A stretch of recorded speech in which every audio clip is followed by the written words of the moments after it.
Hey, what's up guys? Welcome back to the next video. So in this video we are going to discuss about what is mean by event listener.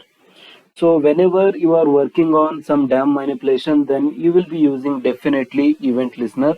Or if you are trying to create some application and you will be definitely 100% you need to use the event listener in order to catch what the user is saying or what to do whenever someone clicks on some button.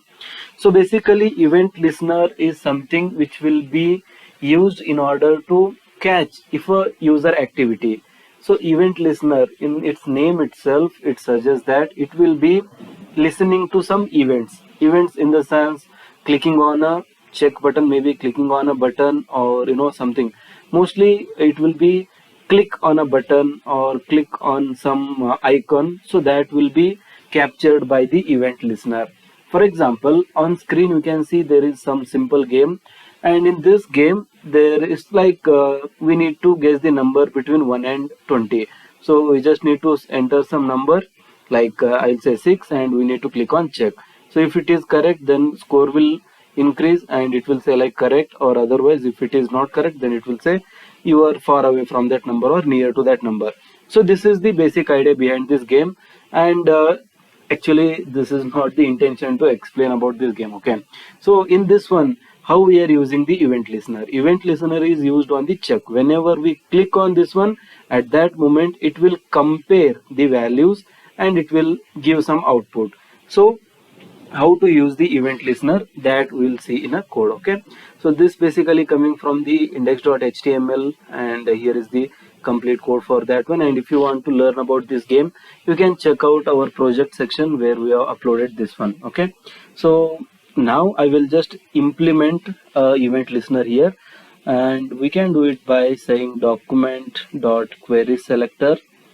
So in that query selector, so we need to select this one, I mean check. So check is the which one?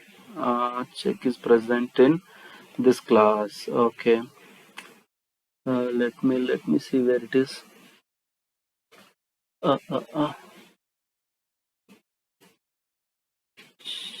check where it is present. Class check. Hmm, hmm, hmm, hmm. Okay, so here you can see actually there are two buttons, right? So there is again button and there is a check button. So for these two buttons there is one common class name called btn, but for this particular check we can target it by using this class name here, that is check. So I can use check for targeting, I mean to select this element. So what I can do is I can say like dot check. So this I have selected the element. After selecting the element, I want to add a event listener to this one. So add event listener. So this is add event listener. This will be listening for some activity on this element. Okay. So now this event listener is a function. So we need to call it by using the round braces, and in that we need to give two parameters, first parameter and second parameter. What is the first parameter? First parameter simply says like what I have to listen for. So in this case you need to listen for click, because user will be clicking on this one, mouse click, right? So I will say you need to listen for click. Whenever someone clicks, then what should be done, that is the second parameter. Actually some function need to be given here in order to handle that one. So it will be like the parameter, first parameter is what should I listen for, then some function handler. So basically we can create one function here, and indeed we know that in javascript function is simply something which returns the value, and indeed we can pass value, right? So I will create one function here. I'll say function and open close parenthesis, and this is the body of the function. And in that body, in this case I'll just log something to the console. Okay, console, I mean I can use this one, cl console.log.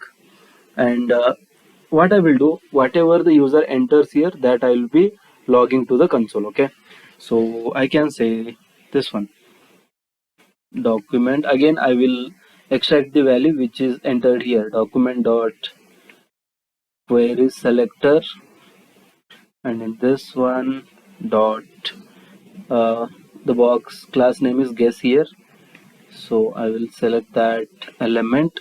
After that, whatever the value is entered that I want, so I will say value.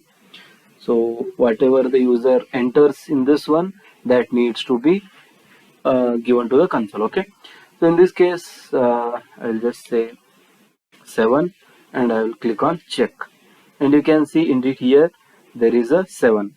And again I will show you, I will say I will make it 79, check, and you can see 79 is there. So basically how it is working, so in this one document dot query selector, this is the DOM selector and it will select the check. Okay, so check has been selected. Then there is a event listener which will be listening for the click activity. So this function we didn't call anywhere, but it will be called whenever we click on this check button. So when we click, and this function will be called, and its work is simply go to this query selector dot guess, I mean select this element, extract the value, the value is 79, and log it to the console. It's simply logging. So basically this is how you can use event listener in JavaScript in order to show something to the console. Or basically the main purpose will not be used for showing something into the console. So basically event listener is like whenever user clicks, we can show something else as well. We can change this one. If the number is correct, then we can say you are right, or you have entered the correct value. So that can be done very easily here. I mean, instead of this, if the user enters something, or if user checks on that one, and we'll implement some logic here like some random number, and after that we can simply say that this value is correct here, so that we can see again. But the main motive is to show you the event listener in this video. So that's all guys, some basics about event listener. And thank you, thanks for watching, see you in the next one.